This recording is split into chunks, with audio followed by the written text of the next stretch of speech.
dito yung target. So ang ginawa namin, di na kami dumaan sa hard cement. Bali di na namin binasag yung hard cement. Doon na lang kami dito na lang kami dito sa medyo malambot dito mga katiits. Pero medyo hard siya, may kaunting katigasan, pero pag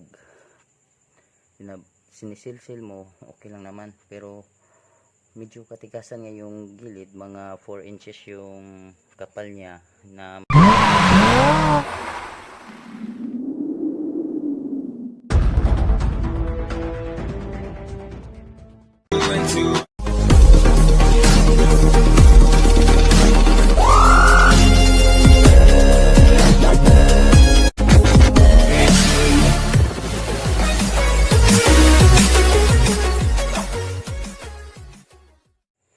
Hello mga katits, good evening. Ngayong gabi mga katits, bali ipapakita ko yung gawa kong mapa na tunnel, yung unang na vlog ko sa area. Bali ito yung gawa kong mapa mga katits.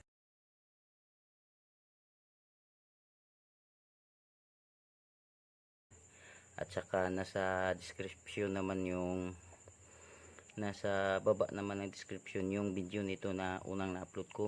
Bali itong tunnel na ito mga katits is kusa siyang lumabas sa rice field. Ito yung mga kuan niya mga katits, ito yung mga picture niya doon.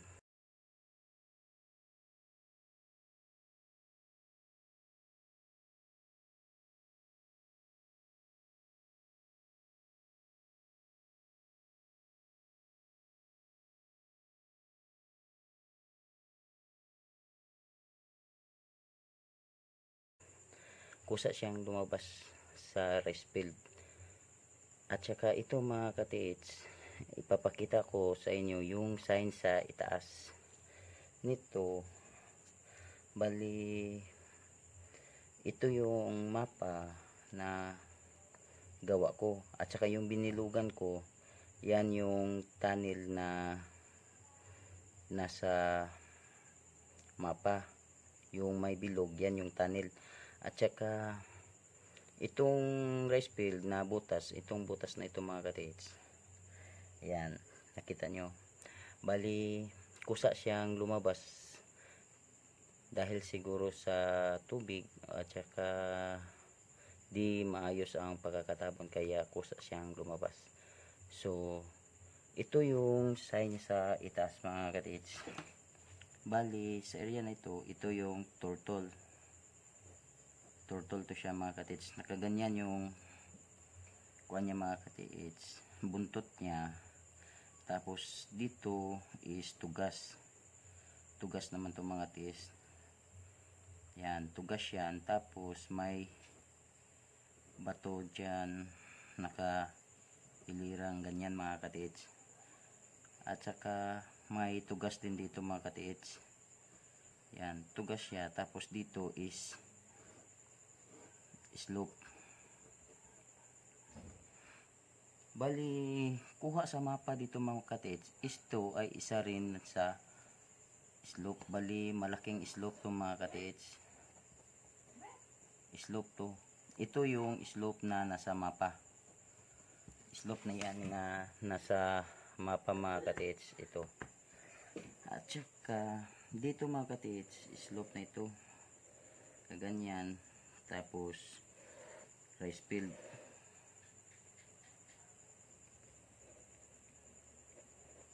Tapos dito mga katits is poles naman tong nandito.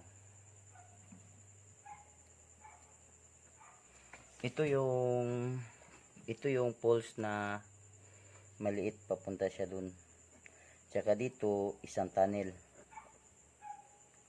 to.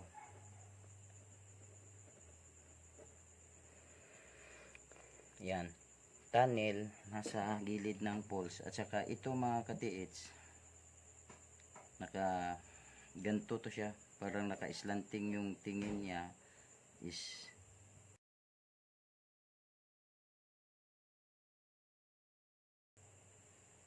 bali dalawang portion yan ng rice field eh. Ayan.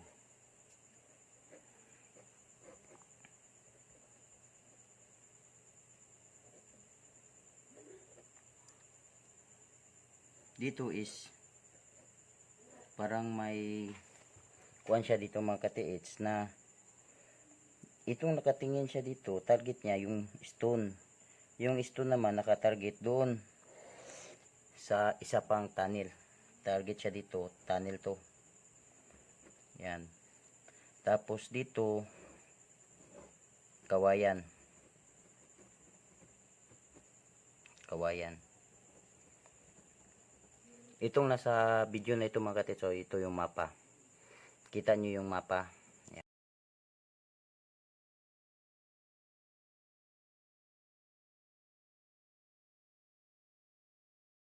Yan yung target sa turtle. Turtle to ha, turtle.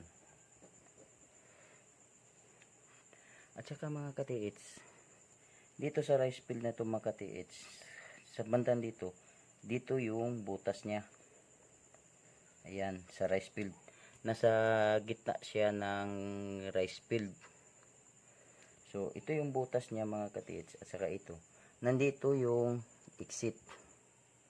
Exit niya dito sa slope na kasama sa map. Ito yung exit niya dito. Exit niya. Yung exit niya doon is madaming bato. Madaming bato pa to. At saka yung tunnel naman dito mga katiits sa poles. Tagos yan doon. Dito naman yan tatagos. Exit niya doon. Exit niya is nandun. So, bali ikis yan mga katis. Nag-ikis yan. Itong tunnel na ito. Tunnel. Papunta siya doon sa slope. Yan. Tapos ito naman, nakaganyan yan. Sa ilalim. So, itong tunnel na to mga katits, ito pa yung hindi nabuksan at saka yung exit na nandito. Bali tukoy na yung exit niya sa slope din sa kabila, bundok. Bali sa likod ng bundok. Nandito siya. Bali nagkabilaan sila sa bundok. Ganito yung hitsura niya doon sa tunnel. At saka ito naman turtle, tapos may apat na bato dito mga katits, tapos dalawang kuan niya, dalawang tugas, turtle tugas, tapos apat na bato. So ito mga katiits, yung tunnel niya na nabuksan dito mga katiits is 3 ammo boxes siya mga katiits, pero bawal natin ipakita yung ammo boxes, baka ma question na tayo doon. Sa loob nga pala nito mga katiits is dito is masikip, pero banda dito sa pasok mo na ng slope, bali slope to mga katiits, may kawayan dito. Tugas, may tugas pa dito mga katiits, na tugas 3 pa yan dyan. So bali yung slope niya, ito ang formation niya, malayo yung load niya dito mga katiits. Wala dito sa banda yung load niya sa turtle, bato, yung apat mga katiits, bato, at saka dalawang tugas 3 slope. Ang load niya is nandito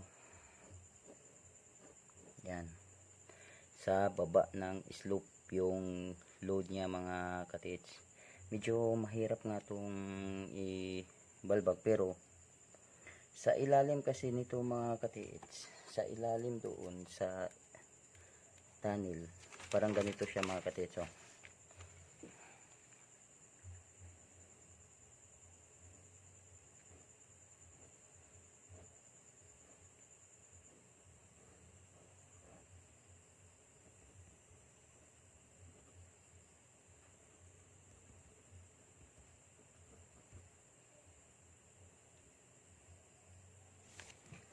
Medyo hard cement siya dito mga katiits. Bali ito yung tsura ng tunnel niya sa loob. Itong malaking portion na ito is hard cement. ito bali matigas siya mga katiits. Bali paano nga ba kapag may hard cement dito, paano nga ba natin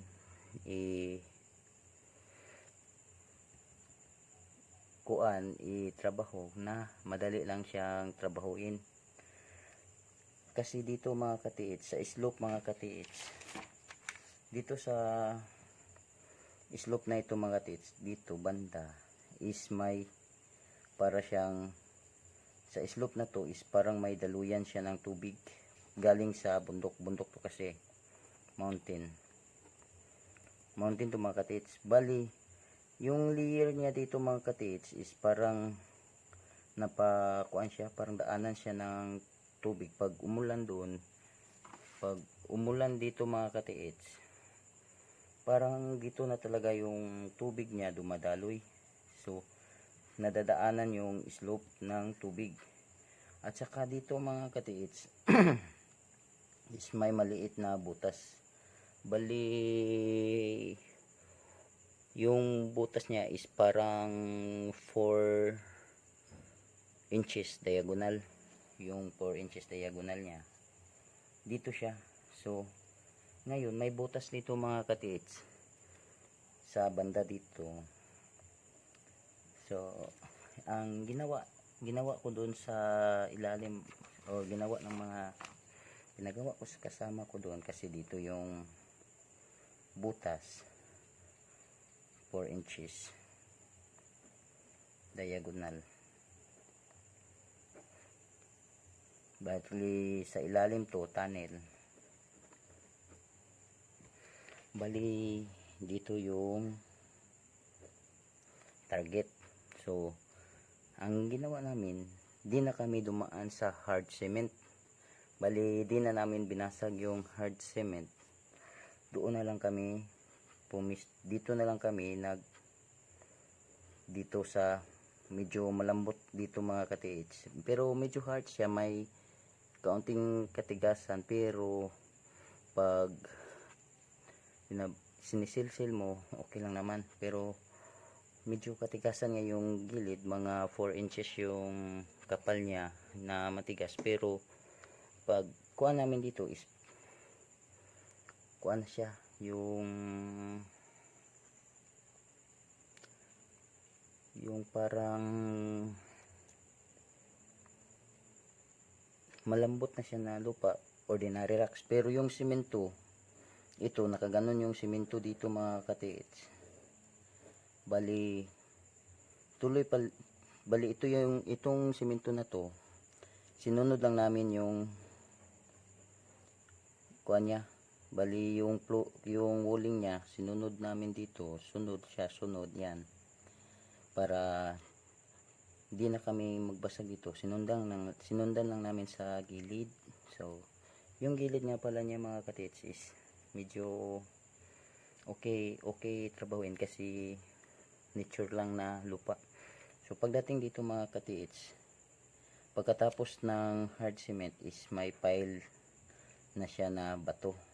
Pag ganyan namin dito is filing na bato na to mga katiits, mga bato na naka-file ganyan. Tapos dito is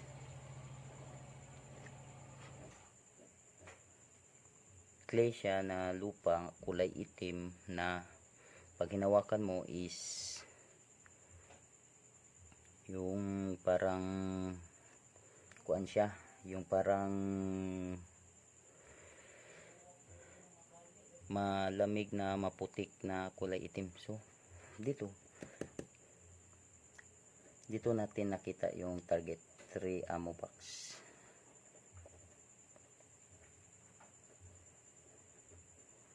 So ganito nga pala mga katiits, hindi lahat ng hard cement nga pala doon sa area mga katiits. Pag dito ka magkuan mga katiits, kung dito ka mag dig, so kung ito yung target mo na dig, na kuha mo yung hard cement, hindi pala nasa under, yung ibang item is hindi naka under sa hard cement. yung iba is nasa gilid lang ng hard cement. Bali, example natin to. Bali, ito yung hard cement mga katits. Pag din, kunyari, ito yung hard cement. Bali, pag nag-dig tayo dito mga katits sa hard cement na ito, bali matigas to. So, pag tingin natin is, kung ano pala siya, yung simento, syempre matutuwa ka kasi nag-under ka. So yung under nga pala niya mga katits, kahit umabot ka pa ng 60 feet to 100 feet, wala kang makukuha dun kasi yung hard cement nga pala is nasa gilid lang niya dito yung item. So hindi pala lahat ng hard cement nasa under niya. Kaya yung hard cement, di na namin binasag yun kasi masyadong matagal pag binasag. Siguro abutin tayo ng 1 buwan sa kapal ng hard cement kasi yung hard cement niya, ang lapad niya from tunnel dito, tunnel, hard cement is parang dito, galing dito is 10 feet. Pero yung kapal niya dito is 8 feet yung kapal niya. So 10 by 8 feet. So kapag binasag mo to, yung kuan naman niya dito, parang kuan niya, yung walling niya, yung taas naman niya, kaganyan niya kasi yung taas niya dito is nasa 5 feet. So 10, 8 and 5 feet. So kung ganun ka tigas at saka kalapad ang cement mo, talagang matatagalan talaga kayo kasi sa kung silsil lang yung gamit, hindi ko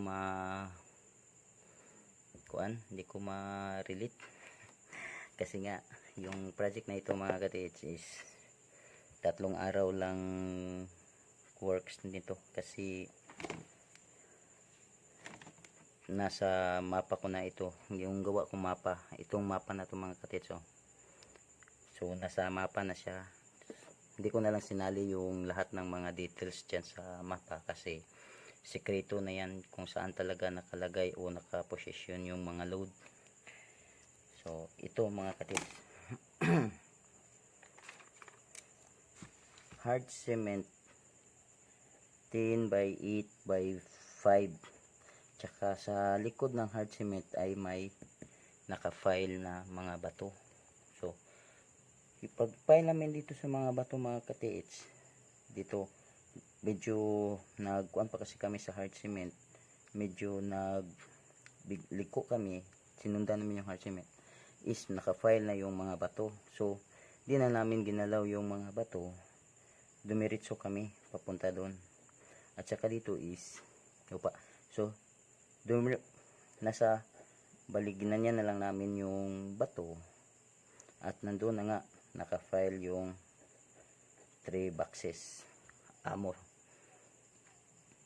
boxes. So ito nga pala mga katits is ito na yung dito malapit yung slope niya, slope yung nasa slope niya, yung nasa kuan niya mapa. So kasali itong importante yung slope sa mapa kasi yung mga slope yan yung mga exit nila, dyan nakatago yung mga exit, kaya huwag baliwalain yung mga slope kasi kung hindi pa nabutas to, baka pagdig namin dito is dito sa tunnel, baka mahirap pa rin magdig kasi nasa slope din to kaganyan yung slope niya, tapos may turtle dito, yung kuha niya is nakaganyan yung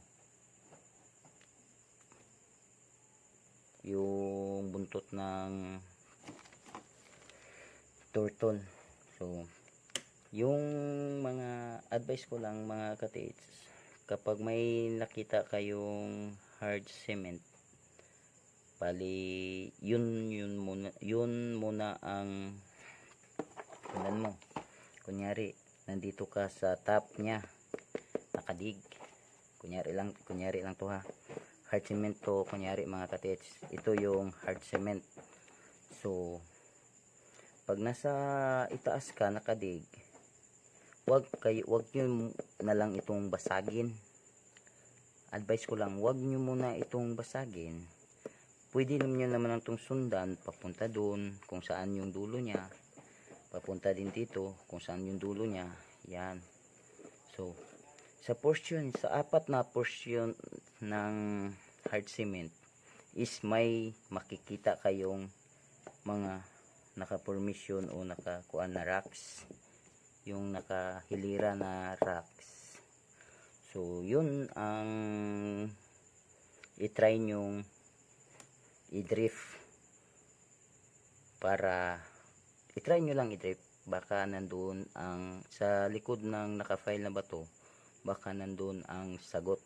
Kasi yung ibang kasi mga katits, yung ibang mga gawa ng Hapon, pero di ako sure kasi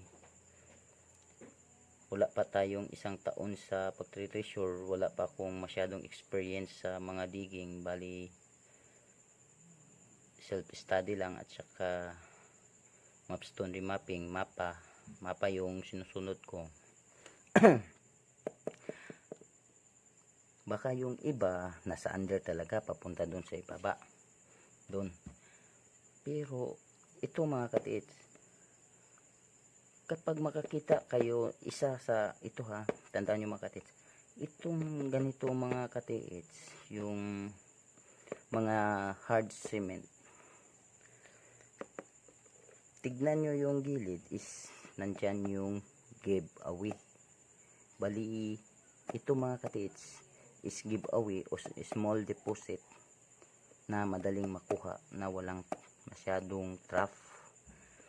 Kasi pag inander mo ito mga katits, possible galing sa hard cement na to mga katits, hard cement na to papunta doon sa under, pa-under ka doon, papunta ka sa ilalim sa hard cement na ito, papunta ka doon sa ilalim, is baka nandoon nakalagay yung main deposit o major load.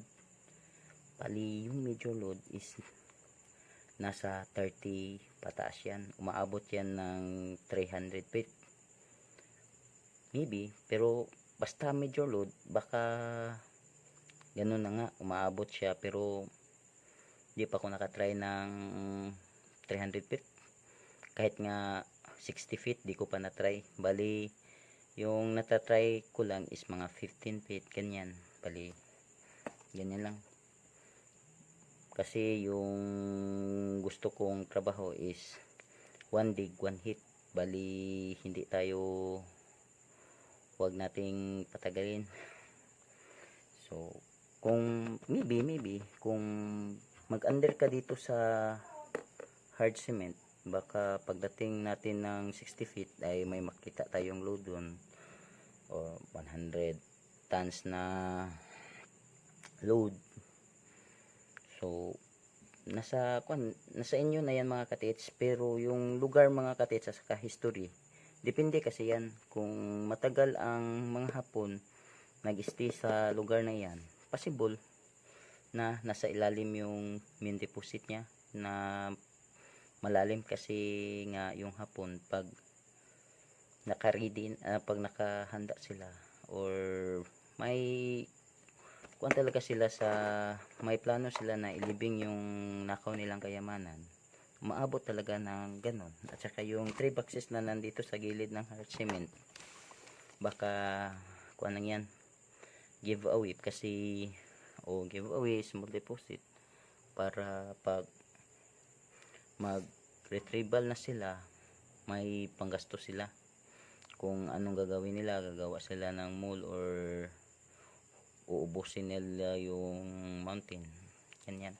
Depende na yan sa kanila kung ano yung business strategy nila sa area. So, ganito mga katitsa, advice ko lang, pag nasa itaas kayo ng hard cement, kung ano mang kulay niyan is possible, pag may gold dito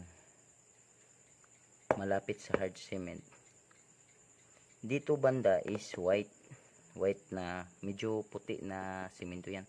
Pero pag dito mga katits is medyo black na yan, medyo itim na yan. So akala natin is uling, pero hindi yan uling mga katits ha. Kasi pag kuha natin dito mga katits, may yung nakikita natin parang uling, isingaw yan ng gold.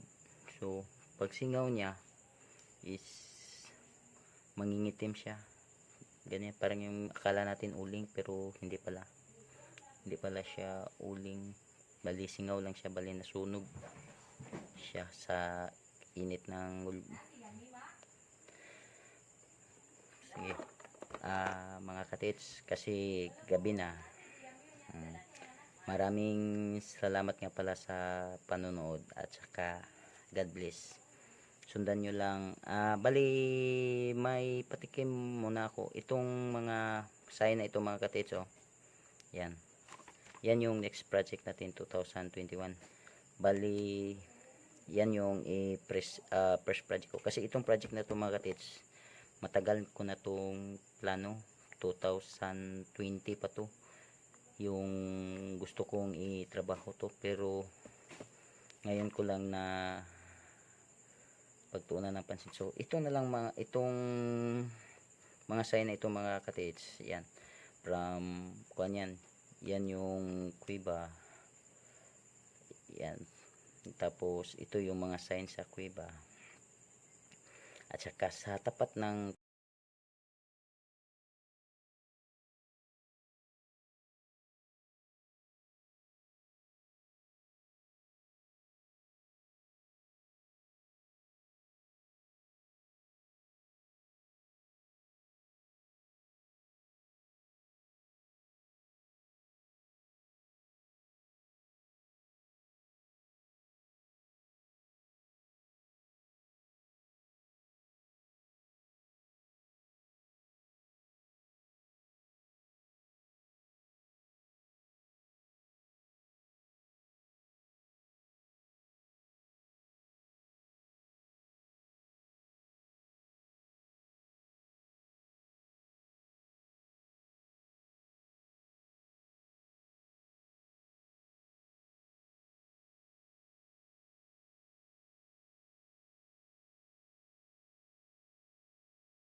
kuweba is giveaway. Ito yung kuan niya mga katits.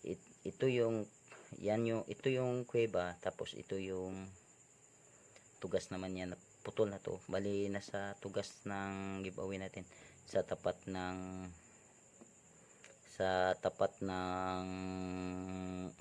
kuweba.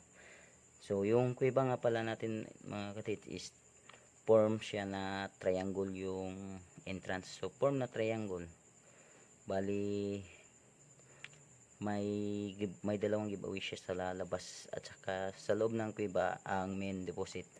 So noted ko na yan mga katits. Thank you.